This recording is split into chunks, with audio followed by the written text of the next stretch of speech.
Hello everyone, welcome to another installment of the Creepypasta Chronicles, the series where I dedicate individual videos to covering specific creepypastas from across time and the internet.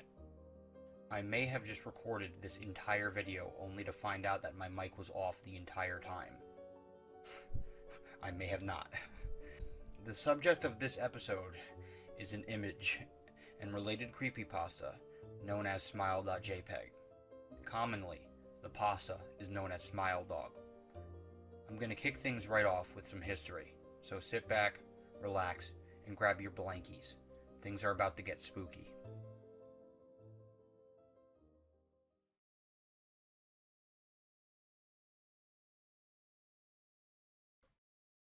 Unlike Slenderman and the Rake, Smile.dog is a bit more mysterious when it comes to exact origins. Most sources state that it possibly made a first appearance on 4chan's X Paranormal board back in the year 2008. Many of you may know by now how great of a time the years leading up to 2010 and shortly after were for creepypastas, with countless classics arising left and right. Forum boards like Something Awful and X Paranormal were freaky creature creating machines. According to a blog by the name of Either Paranormal, which is dedicated to occult subject matter, the earliest known image tied to Smile.jpg is a Polaroid mimic photo of a heavily altered husky with a menacing grin. The image is pretty unsettling and will be described in more detail later. In January of 2009, Urban Dictionary user smile.dog submitted an entry for Smile.jpg, describing it as a quote-unquote haunted image that causes its viewers to go insane. Later, in April of 2010, Movie Codec Forums member Anonymous Ethan created a thread about Smile.jpg, claiming the real photograph has never been found. In the summer of 2010, a YouTuber called Saboom furthered the mythos by uploading a live-action short film dedicated to Smile.dog. Forum posts, filmed shorts, and so forth all kept coming, culminating in Smile.dog getting its very own Creepypasta wiki entry. By this time, the internet had multiple forum discussions, stories, and short films dedicated to the pasta. The internet was even blessed with a Smile.dog Facebook page in 2012. Because at the time kids actually still used Facebook, it was actually relevant. While this creepypasta has yet to get an official film or any popular video games dedicated to it that I know of, it was highly interacted with as a phenomenon for the better part of half a decade. For this, it deserves as much respect as pastas such as Slenderman, cementing it as yet another classic creepypasta.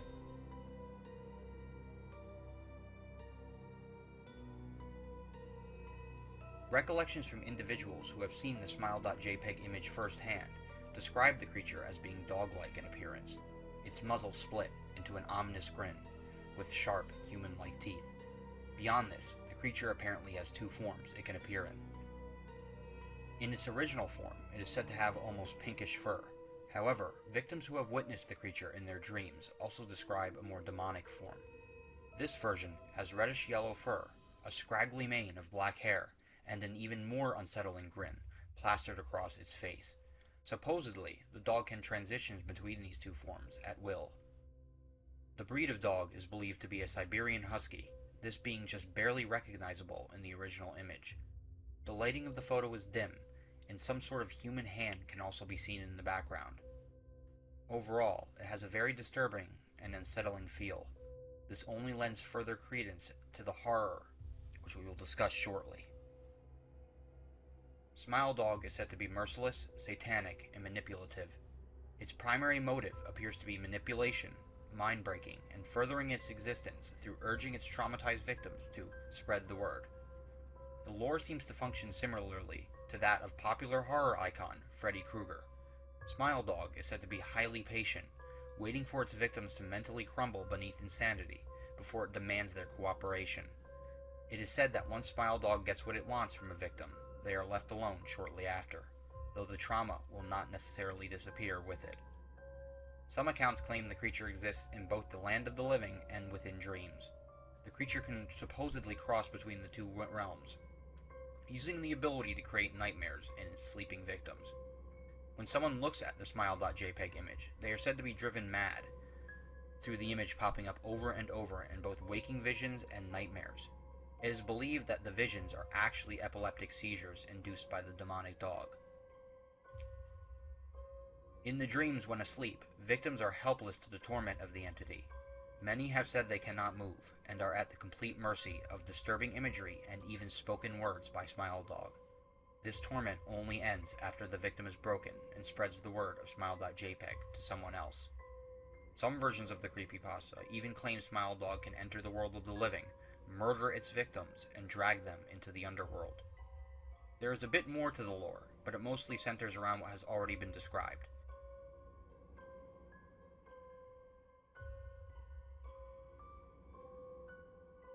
Smile.dog's story consists of a classic horror setup. An amateur writer visits the house of a lady who supposedly has a story for which he can borrow from. Rather than speak, however, the lady has locked herself up in her room, crying and ranting about nightmares and visions and various other problems. All of these center around a floppy disk she had been given that contains the image smile.jpg, which is smile.dog. Other cases of this have cropped up. Viewing this image incites insanity, and no copy of the exact image exists on the web, though likenesses of it do. The true image of smile.jpg is recognized due to the effect it has on its viewer. That is, they may wind up dead. Attaching the file, that is, spreading the word, is the only way to save oneself from the smile.dog that appears in one's dreams, demanding to spread the word. Some say that the original legend began with an image of the devil. I first met in person with Mary E. in the summer of 2007. I had arranged with her husband of 15 years, Terrence, to see her for an interview.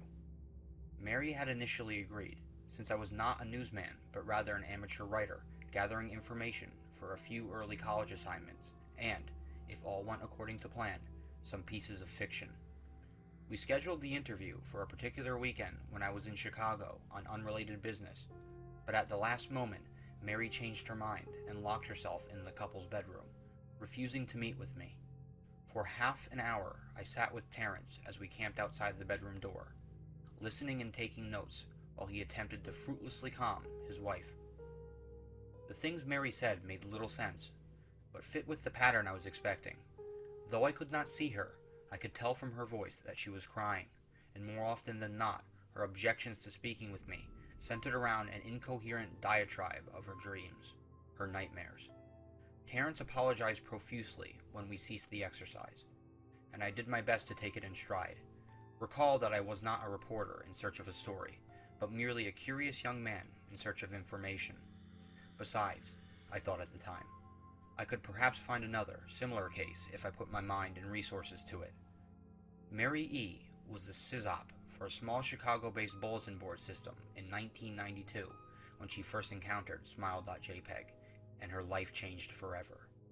She and Terrence had been married for only about 5 months. Mary was one of an estimated 400 people who saw the image when it was posted as a hyperlink on the BBS, though she is the only one who has spoken openly about the experience. The rest have remained anonymous, or perhaps are dead. In 2005, when I was only in 10th grade, smile.jpg was first brought to my attention by my burgeoning interest in web-based phenomena. Mary was the most often cited victim of what is sometimes referred to as smile.dog. The being smile.jpg is reputed to display. What caught my interest, other than the obvious macabre elements of the cyber legend and my proclivity towards such things, was the sheer lack of information, usually to the point that people don't believe it even exists, other than as a rumor or hoax. It is unique because, though the entire phenomenon centers on a picture file, that file is nowhere to be found on the internet. Certainly, many photo-manipulated simulacra litter the web, showing up with the most frequency on sites such as the image board 4chan, particularly the X-focused paranormal subboard. It is suspected that these are fakes because they do not have the effect that this true smile.jpg is believed to have, namely sudden onset temporal lobe epilepsy and acute anxiety.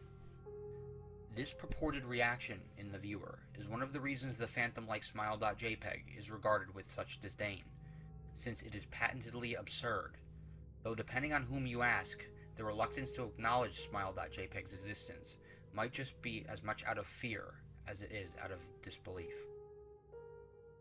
Neither smile.jpg nor smile.dog is mentioned anywhere on Wikipedia, though the website features articles on such other, perhaps more scandalous shock sites as hello.jpg or 2 Girls 1 Cup. Any attempt to create a page pertaining to smile.jpg is summarily deleted by any of the encyclopedia's many admins. Encounters with smile.jpg are the stuff of internet legend. Mary E's story is not unique. There are unverified rumors of smile.jpg showing up in the early days of Usenet, and even one persistent tale that in 2002 a hacker flooded the forums of humor and satire website Something Awful with a deluge of smile.dog pictures, rendering almost half the forum's users at the time epileptic. It is also said that in the mid to late 90s that smile.jpg circulated on Usenet and as an attachment of a chain email with the subject line, "Smile, God loves you." Yet, despite the huge exposure these stunts would generate, there are very few people who admit to having experienced any of them, and no trace of the file or any link has ever been discovered. Those who claim to have seen smile.jpg often weakly joke that they were far too busy to save a copy of the picture to their hard drive. However, all alleged victims offer the same description of the photo. A dog-like creature, usually described as appearing similar to a Siberian husky, illuminated by the flash of a camera, sits in a dim room, the only background detail that is visible being a human hand extending from the darkness near the left side of the frame. The hand is empty, but is usually described as beckoning. Of course, most attention is given to the dog, or dog creature, as some victims are more certain than others about what they claim to have seen. The muzzle of the beast is reputedly split into a wide grin, revealing 2 rows of very white, very straight, very sharp, very human-looking teeth. This, of course, is not a description given immediately after viewing the picture, but rather a recollection of the victims who claim to have seen the picture endlessly repeated in their mind's eye during the time that they are, in reality, having epileptic fits. These fits are reported to continue indeterminably, often while the victims sleep, resulting in very vivid and disturbing nightmares. These may be treated with medication, though in some cases it is more effective than others. Mary E., I assumed, was not on effective medication. That was why, after my visit to her apartment in 2007, I sent out feelers to several folklore and urban legend-oriented news groups, websites, and mailing lists, hoping to find the name of a supposed victim of smile.jpg who felt more interested in talking about his experiences. For a time, nothing happened, and at length I forgot completely about my pursuits, since I had begun my freshman year of college and was quite busy. Mary contacted me via email, however, near the beginning of March of 2008. To jml@blank.com, from Mary E. @blank.net. Subject: last summer's interview. Dear Mr. L., I am incredibly sorry about my behavior last summer when you came to interview me. I hope you understand that it was no fault of yours, but rather my own problems that led me to act out as I did. I realize that I could have handled the situation more decorously. However, I hope you will forgive me. At the time, I was afraid. You see, for 15 years, I have been haunted by smile.jpg. Smile.dog comes to me in my sleep every night. I know that sounds silly, but it is true. There is an ineffable quality about my dreams, my nightmares, that makes them completely unlike any real dreams I have ever had. I do not move and I do not speak. I simply look ahead, and the only thing ahead of me is the scene from that horrible picture. I see the beckoning hand, and I see smile.dog.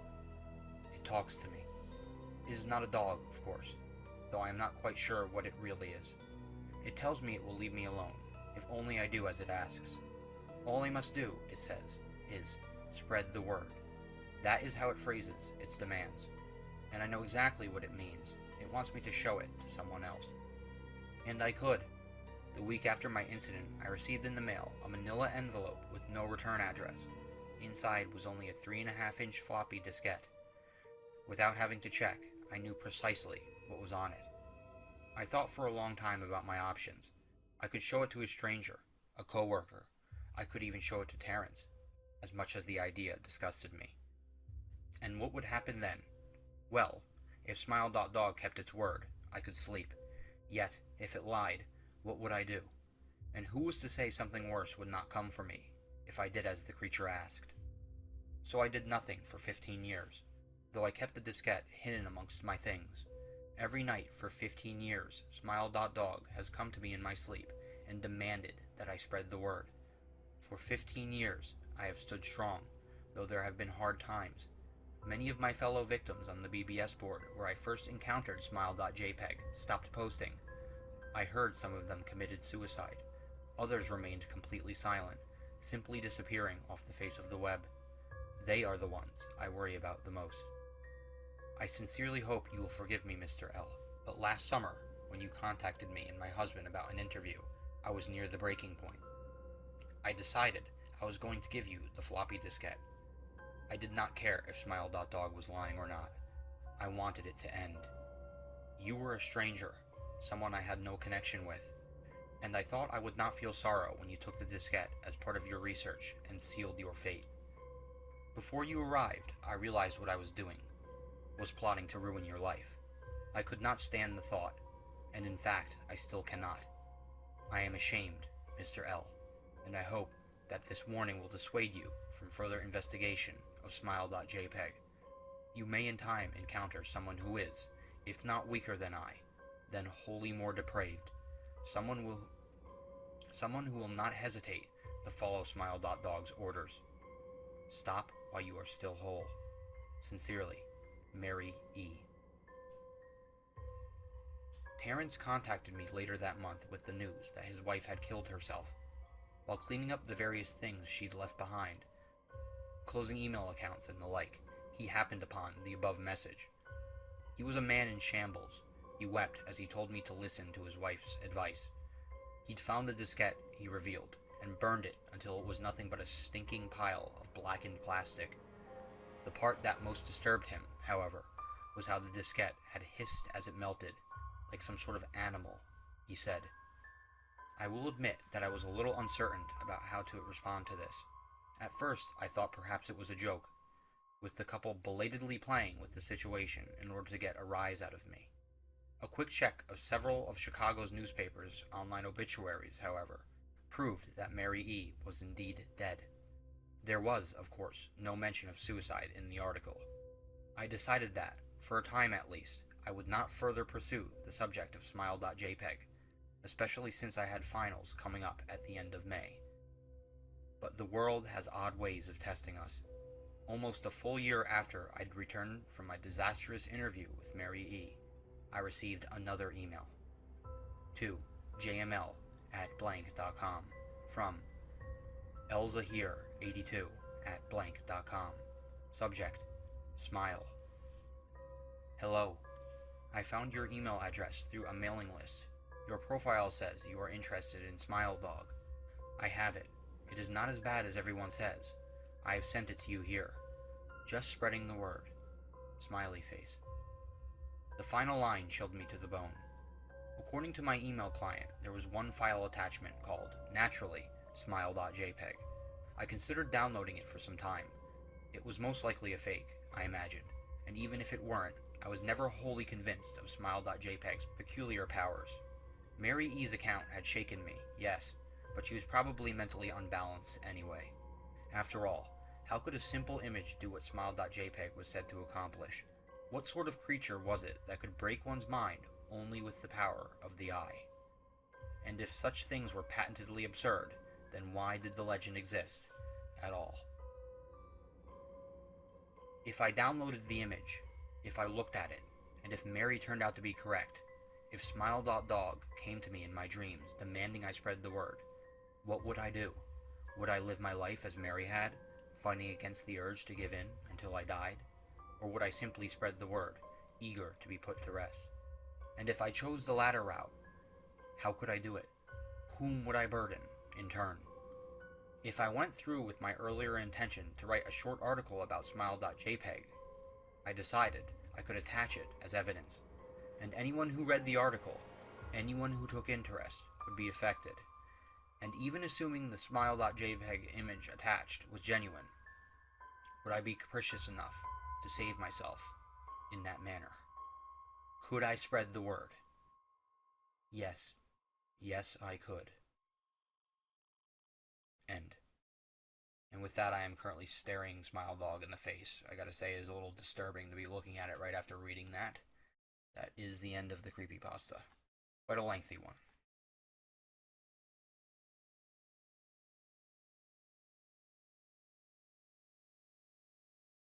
Time to get right into the rating for Smile.dog. I'm going to be perfectly honest with everybody. This pasta just doesn't do it for me. It never really scared me as a kid very much, and it certainly doesn't scare me very much now. I'll admit I did feel a little disturbed after reading that creepypasta and looking into the image, but it pretty much ended there. The Rake did much more to scare me as a kid, keeping me up at night and so forth, than this ever did. It doesn't help that there were never really any games or anything like that that I knew of to watch or play to add to the horror for Smile.dog.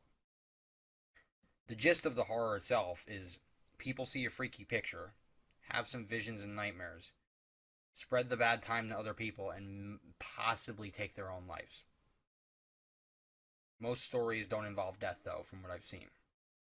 It's just a cursed image and a ghost encounter, really. That's what it seems like, at least, or maybe a demon encounter. That just doesn't rub my horror glands right. I'm sorry. That sounds weird, but I'm saying it anyway. It just doesn't get me in the right spot. So, but out of respect for the lore and the age of this creepypasta, I will give it a 3 out of 5. As for realism, this creepypasta is obviously fake. There aren't even any real aspects to it, like the kidnapping and stalking associated with Slender Man, other than the nightmares, seizures, possible suicide, which is just kind of cheap horror to me. Honestly, I think the pasta being so obviously bogus is one of the main reasons why it just didn't really scare me as a kid. I'm not even gonna spend too much time talking about the realism. It's getting a 1 out of 5. Remember, just my opinions here. 1 out of 5 stars for realism. Smile.dog. So for mystery, though, it definitely gets a good rating. I think it has mystery down pat. In fact, I think it is the most mysterious out of the 3 pastas I've covered so far. We have a seemingly haunted image with some sort of demonic entity in it, causing people to have weird visions and spread the image around. Definitely mysterious. Definitely could use some investigating, and I could see there being a movie about that. I'll be generous and give it a 4.5 out of 5 rating for mystery. Finally, for depth, I'll come right out and say I'm going to give it a 4 out of 5. While the smile.jpg image is probably older than even Slender Man, well, we know it is at this point, 2008. Slender Man was 2009 as far as we know. The story is much narrower than that of Slender Man, and has no well-known video games, movies, or anything else in the mainstream that I know of.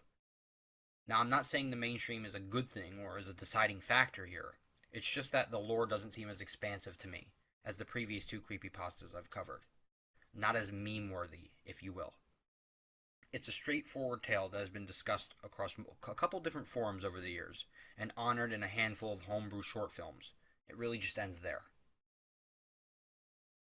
But anyway, my more astute viewers may have already done the math, or just looked at the top of the screen, to know that this leads to Smile.dog getting a 12.5 out of 20, aka a 62.5. A solid D. Not the best creepypasta out there, but I respect its legacy and the dedication behind it. I won't throw any more shade. That concludes the dive into the tale of Smile.dog. I hope you're all not too disturbed and enjoyed listening. I know I'm not really disturbed at all, at least not by this recording. I may, however, be slightly disturbed by the fact that I did an entire previous recording with the mic muted, and pretty much just wasted all of my time. But never mind that. If you enjoyed this episode of the Creepypasta Chronicles, consider liking the video and subscribing to my channel. If you are interested, be sure to check out the playlist I have set up for the various other content I've made on my channel so far. There is plenty of narration to sit back and relax with. I wouldn't consider my John Johnson videos exactly relaxing, but Might as well try them, give them a watch. Anyway, thanks for watching everyone. Stay tuned and stay cool.